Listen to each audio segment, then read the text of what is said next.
give us a literal, tangible pattern that we could He didn't just watch. hand us a book. He actually gave us a demonstration. Absolutely. and somehow or another, it's like we just completely missed that. But Yeah. we've talked about this, and excuse me, and I think it's very important to note when Jesus was talking to his disciples, and I want to say it's in Matthew. I'm not 100% sure. But he made a statement to them, and you've heard me say this 1,000 times. The church has heard me say this. He said, be careful how you hear. He was trying to let them know, and I feel like Paul is just kind of adding on to that and letting us know here, that there's actually a place that I can allow my heart to get to where I'm hearing to justify myself. Right. And in that spot, I can actually justify it through the Scriptures and be okay with not following after Christ. Well, yeah, and I know the subject there was be careful how you see, but it's also be careful how you think. Right. If we have a preconceived notion before we go studying the Bible, if we have some kind of preconceived notion, if we're looking through a glass, if we're looking through a set of glasses, and the lens is red, everything we see is going to have that tint of red. Yes. I mean, we may see items in this room, but they're all going to have that red tint. All going to have that red tint. And that's why we got to be so careful to not have preconceived notions when we read this, and be willing to at least push those out of the way long enough to see what God's really trying to tell us here. Yes. And I think that's the problem with so many people. And I've been guilty of that myself. For sure. Absolutely. But being called out on it, when you have to think about it and it don't pass the smell test, you got to back up and look at it again. And that's incumbent upon every one of us to do that. It is.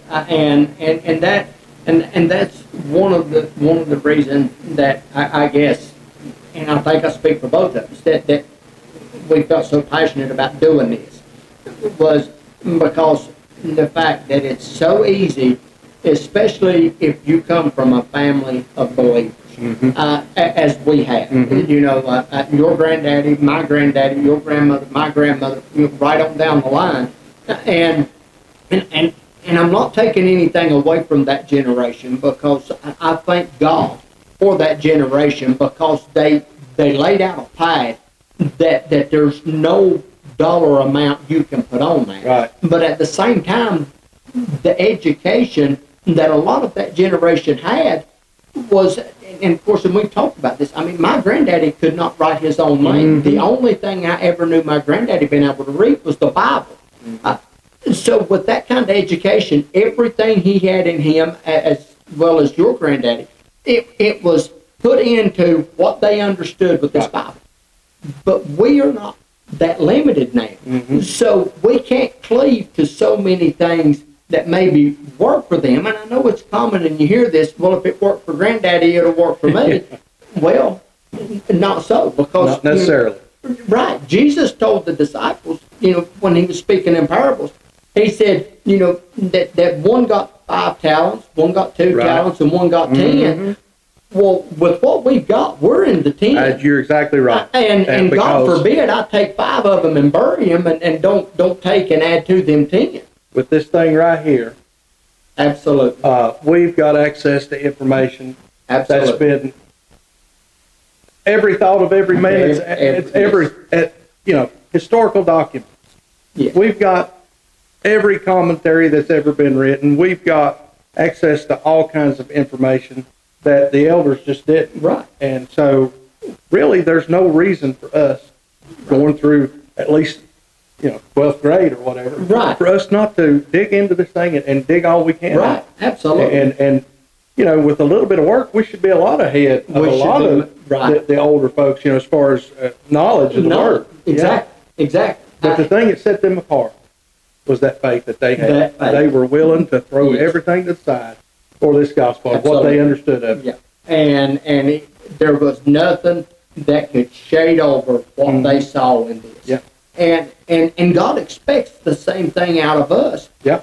But what we do a lot of times is we take the lazy road, and rather than us digging into this, we'll actually take what they told us and just, not let anything shade over that. And by doing so, what we're doing is we're not doing anything, but we're digging a hole and burying them talents. Well, just like what we were just talking about, the power of God that those old folks had wasn't in that they knew and understood everything Right. about this gospel, but they believed Everything they understood. what they knew. Right. They would give their Absolutely. life for. Absolutely. And that's what gave Yes. them the power. Yes. That's what made these old men and old women so powerful. It wasn't that they had everything No. right. It No. was that their faith was so unfeigned Yeah. that You couldn't shake God them. looked down on that and saw, wow, Yes. what. And, that's we a see the blessing. benefits of Yeah, that. we do. We see that benefit. And me and you've talked about this, and I'm very blessed. And I thank God every day for my children and my grandchildren. Mm-hmm. But with my granddaddy, I'm actually getting to see right now the fifth generation reaping benefits from my granddaddy's Amen. inheritance. Same here. Praise the Lord. That's Yeah. wonderful. Mhm. I mean, that within itself Absolutely. should be enough to let us know that if we will put our heart into this, like Yeah. they put their Mhm. heart into this, Amen. I mean, wouldn't it be wonderful to think that if God allows this thing to go on and time continues, that we could leave something that was still reaping benefits 5 generations Right. from now? Right. I mean, what a way to leave a legacy and actually Amen. guarantee this gospel continue to grow and do what God intended it to Amen. do. And I wasn't trying to say a while ago that the older folks were dumb. No, What I'm absolutely saying not. is, Right. basically, all I'm saying is we have access to so much more information. So much than, more, yes. I mean, used to be they would have to go through books and encyclopedias to get information that I can pull up in just a second on my phone. Right. So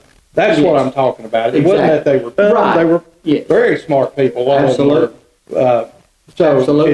it's just the information age has hit. So Exactly. And we're going to be required, and I believe I this with believe all you're my right. heart. We're going to be I believe you're required right. and held at a whole lot higher I standard. think so. Yeah. Yeah. So now, I'll start again back at verse 17. For therein, so now, and of course, Paul's actually taking us down an avenue, and you or any Bible reader that's familiar with this chapter kind of has an idea of the avenue Paul's taking us down. But he keeps emphasizing this gospel and how important, how much strength, the spirit that's in this gospel, how important it is to grab hold of it and cleave. Just like we were talking, just like our ancestors did. It doesn't matter if you understand half a chapter or you understand every book. Take what God gives you, hold on to it for everything in you, and keep digging to get more. And that's what Paul's trying to emphasize here. Yeah. For therein, in this gospel, this is verse 17, is the righteousness of God revealed from faith to faith, as it is written. For the wrath of God, now here we go. The wrath of God is revealed from heaven against all ungodliness and unrighteousness of men. Now right here, and I want you to catch this, who hold the truth in unrighteousness. So now what Paul's saying is God is actually revealing his wrath or the lack of his mercy upon everybody that is ungodly. And when he's talking about ungodly, he's actually talking about them that has this gospel presented, that's actually claimed theirself to be a part of the family of God. Right.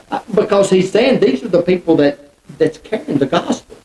Yeah. But he's saying in their ungodliness and unrighteousness, he's saying they hold part of this truth in unrighteousness.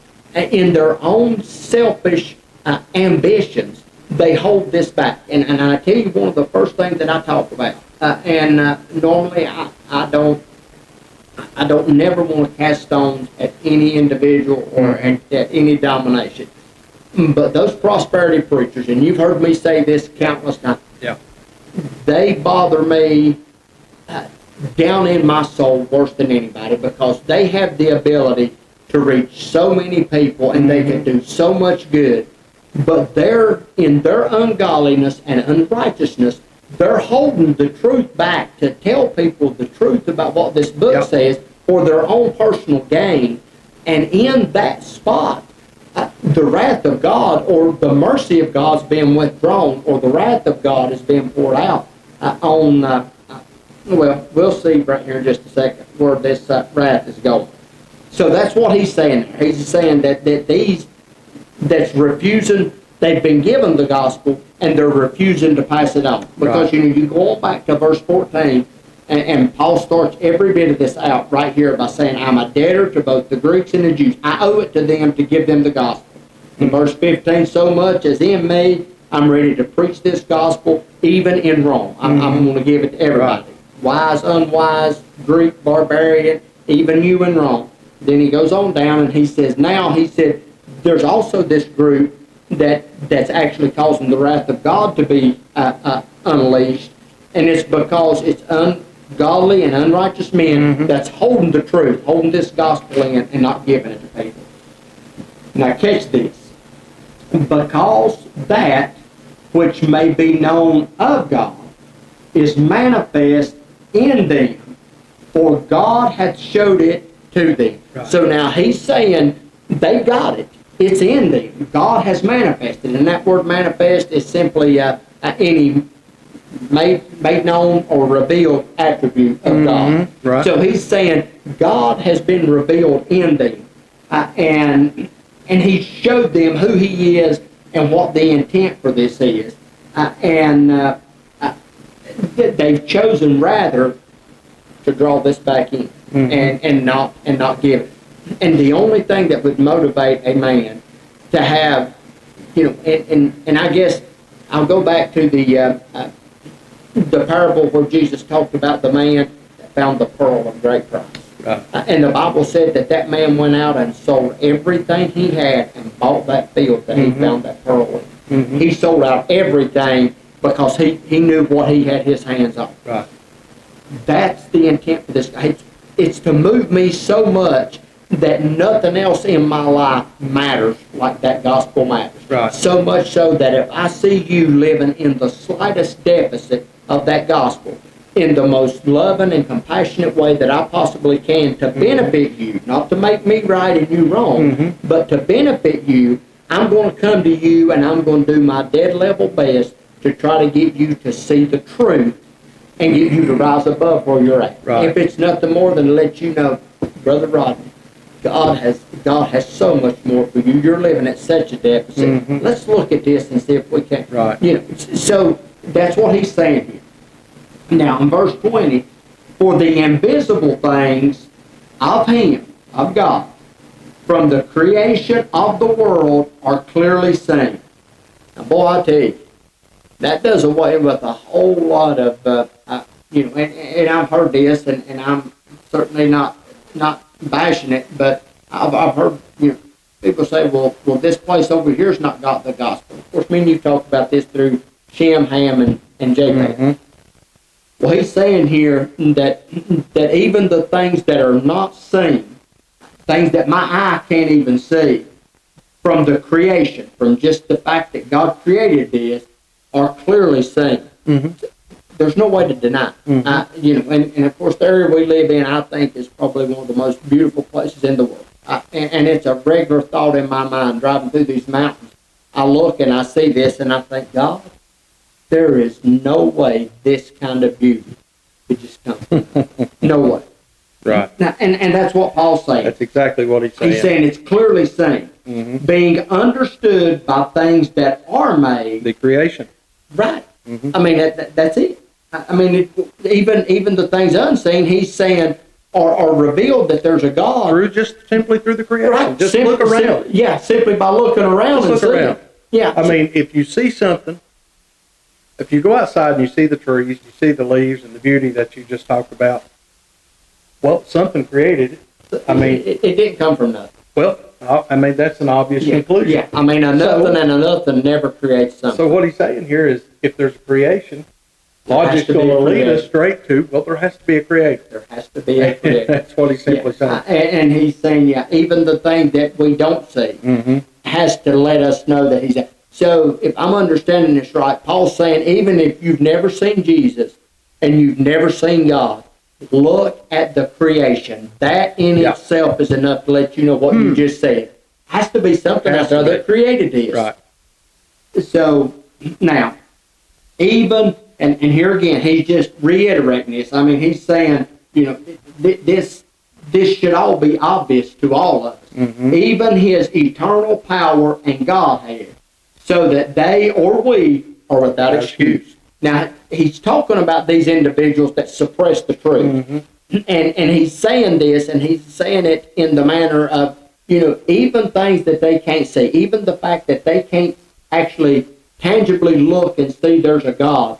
If they've got eyesight, they can look around and see what you just said, that there is a creation. Therefore, they have to know there is a creator. Right. So from that spot, they have to know and understand if there's a creator, then there has to be some weight laid on this instruction manual we've got right here. Yeah. And so much so that Paul tells them, he says, there's no excuse. Yeah, and that's pretty straight. That's pretty straight. Yeah. That's pretty tough. Yeah. You know, I mean, and you know, I think this, you know, I guess I've been studying a lot about the Tower of Babel. yes. My imagination was sparked there Right. through a fellow there that just began to explain things, and it opened up some doors for me to maybe understand some of this stuff. And it looks to me like this goes right back to the tower. I mean, because we're getting ready to get into it. They knew God, but they glorified Him not as God, and it began there actually. So go ahead there. Yeah. It's amazing that we can come up with every reason in the world why there is no God. Mm-hmm. But yet at the same time, the best explanation we can give is the fact that a nothing and a nothing created all this. Now, I know, you know, for some it's a pretty far stretch for me to believe something that I've never seen, that I've never audibly actually spoken to, while I do feel in my heart there's been a lot of conversations that me and him's had. Absolutely, yeah. But at the same time, at least I'm putting my faith into something. Outside of this, I'm putting my faith in a nothing and a nothing creating Absolutely, something. yeah. So You're exactly right, yeah. I think that logically thinking, we're certainly more along the logical side I think so too. than the yeah. unbelief. Mm-hmm. All right, in verse 21, the very verse you just quoted, because that. So he's standing there without excuse, and of course the way that he's using this, he's continuing on from without an excuse to saying this is the reason they're without excuse, because that when they knew God, they glorified Him not as God, neither were they thankful, but became vain in their own imaginations. Boy, if he's not talking about today's time. Absolutely. And their foolish heart was darkened. Now, Paul, if I'm understanding what Paul's saying here, he's actually saying that this group of people, just like right back over here, I mean, they had the gospel, they carried the gospel, they just chose to retain it from their own lustful, self-centered, self-seeking purposes. They chose to retain it, and because of this, Paul says, do they not know that to look at the creation itself, it has to reveal to us there's a creator? And then he says, so they're without an excuse. They can't say, oh, well, I didn't know, because Paul said, look around. If there's a creation, there had to be a creator. Absolutely.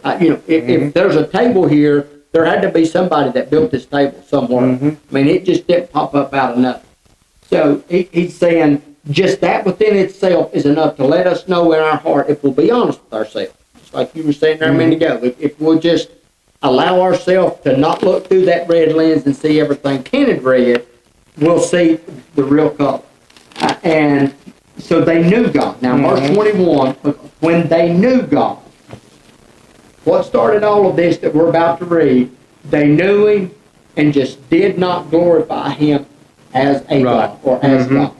And they glorified Him not as God. They were not thankful, but they became vain or just off the wall, their own self in their imaginations, just stuff that had no impact on themselves or on others. I mean, just empty imaginations. And from that point, they allowed their foolish heart to be darkened. So they actually brought on themselves a position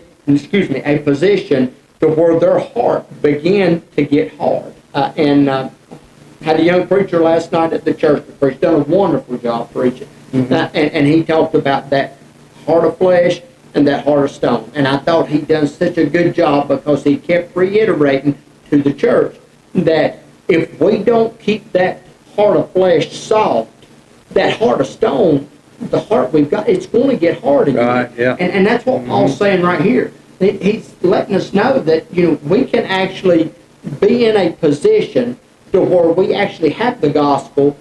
We have an enlightenment of God himself and an understanding, but yet because of our own self-seeking, our own lustful desire, if we suppress that gospel, right, if we suppress that, then what's going to happen is our heart is gradually going to start to get dark. Yeah. And boy, as we go on down through here, most Bible readers knows it goes much further than just the heart. Well, I want to focus just a second before you move on this word imagination. Absolutely. Now, one of the first few times we ever see imagination, let's go back to Genesis 5. Right. So I've been squirreling away some stuff here. And so God looks down on the world. Well, let's go to chapter 6, not 5. But God is looking down on the world, and he says in verse 5, chapter 6 of Genesis, verse 5. And he said, "And God saw the wickedness of man was great in the earth, and that every imagination of the thoughts of his heart was only evil continually." So we know the first fall was Adam and Eve. Right. Satan, the serpent, gave them that imagination there. Yeah, absolutely. And so here we see the imaginations. Now, if we go on over here, now we know that's the second fall of man. Right. The third fall of man, Genesis chapter 11, and look what it says. Genesis chapter 11, verse 6. "And the Lord said, Behold, the people is one, and they have all one language. And this they begin to do. And now nothing will be restrained from them, which they have imagined to do." It's not a coincidence. It is not. It's not a coincidence. And so I think that although there's many groups of people this could be talking about, and Paul has somebody in mind here, right. I think it very well could have went back to this Genesis time when, they knew God. When they knew God.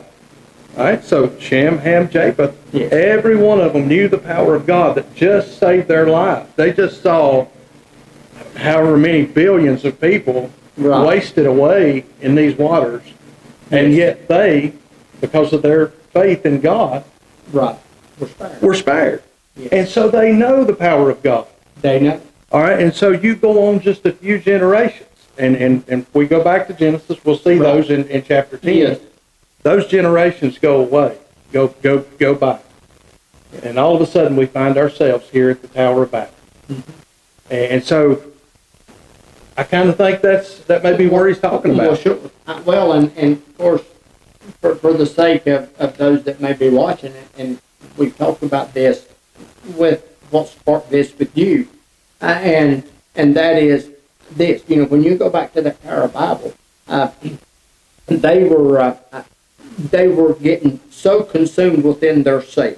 It was more so about them and what they could do outside of Let God. us make ourselves a name. Right. That's what they said. Yes. And so God had told them to spread over the earth. Right. But yet they coalesce in this one spot and say, let us make a name to ourselves. And there's many different visions of views of why what was so sinful about what they did. But obviously the first thing is they defied what God told them to do. That's number one. Yes. Number two, they built this tower, and if we kind of study some history about these kind of towers, and we kind of got to make a leap here. If we would call that what history calls a ziggurat, Ziggurat, the ziggurat. That is simply a place, it's kind of like the high places that we see in the Bible. Right, we see yes. this in the Old Testament a lot, where the pagans would go to their high places. And this tower was simply another form of a high place. And they felt like if they could build this tower to God, then he would have to listen to them. He would have And to they do. wouldn't have to go God's They could way. bring him down through this portal, and so that's so far away from what God Exactly. had revealed to them to do. He didn't give them no instructions to do But that. it's a direct parallel with what we're seeing today. Absolutely. Man is coming up with every other way to get to God. But Jesus said, I am the door. I'm the way. Right. He said, no man can get that fellowship back with God except through me. Yeah. And so we're trying and that was exactly what they were doing. And it was simply their way of saying, you know, we can get to God outside of God's way. Or I don't need God. I can do this on my own. And if you look around now, the whole purpose for evolution is nothing more than man's way of clearing his conscience of the fact that there's an authoritative figure that we're all subject to. Let me be a God to myself. I evolved from an animal, and from that spot, if I can get rid of God and get him out of the picture, then I can be a God to my own self, and I do not have to be submissive to a higher power. And the more people I can get on board, the safer I feel. Yeah. In this doctrine. Because it makes me feel like that some of the things I say that are so foolish may actually not be that Right, foolish. right, yeah. You're exactly right. And what you just said right there sums up the next verse. Professing themselves to be wise, they became fools. Now, I mean, that can go right back to the tower. I mean, boy, they thought they were doing something big right there. And How foolish it was. And it's all just a shadow to show us anything outside of God. It does not matter how good it looks at the time. The end is always going to be the same. Right. It's always Absolutely. going to produce. It's going to produce rotten fruit. And you know, here's the thing that I guess scares me more than anything is not just the fact that I'm going to reap the benefits if I step outside of this, but that I've got 2 daughters and a host of grandchildren that I could very well possibly be leading them down a dark, and we'll find that this is exactly what happens right here. Absolutely. That I could be leading them down a path that rather than leaving them that inheritance like we talked about God was so good to give to us. Very good. But yet I'm going to lead them now something that's going to have their minds so diluted that they're going to live from that spot. Such a good point. They're never ever going to be able to see the knowledge, and I believe the way the Bible says it, ever learning and never able to come to the knowledge of the truth. So they can still have the ability to learn even in this. But if I subvert this gospel, and that's why it's so important for all of us to take the time to get into this, because it's not my life and your life that's the only ones that's injured. Absolutely. But if we've got family or friends, we've got a calling, and we see that from what Paul said. We can even see that. We can even translate that to society itself. Absolutely. I mean, look at the benefits of a Christian society versus a pagan. A pagan, and that's where we're at right now. That's exactly right. No regard for human life. No regard for other people. Self-serving. Yeah. Well, all these attributes we're getting ready to get into. Every single bit. We of this, see every bit of this at some capacity here in our nation today. So well, and you know, when you look at this, them knowing God but not acknowledging Him as God, the only thing I can see that I can do in knowing God and actually not acknowledging Him as God is to have an idol that I set something above bigger. Him. Put something in front of God. That's exactly right. And put something in front of God. Yes, and that goes all the way to myself. If I subvert this gospel, and I don't see enough value in you, that I'm willing to give you this gospel, what I'm saying is I've got it, so I'm high enough, even if God tells me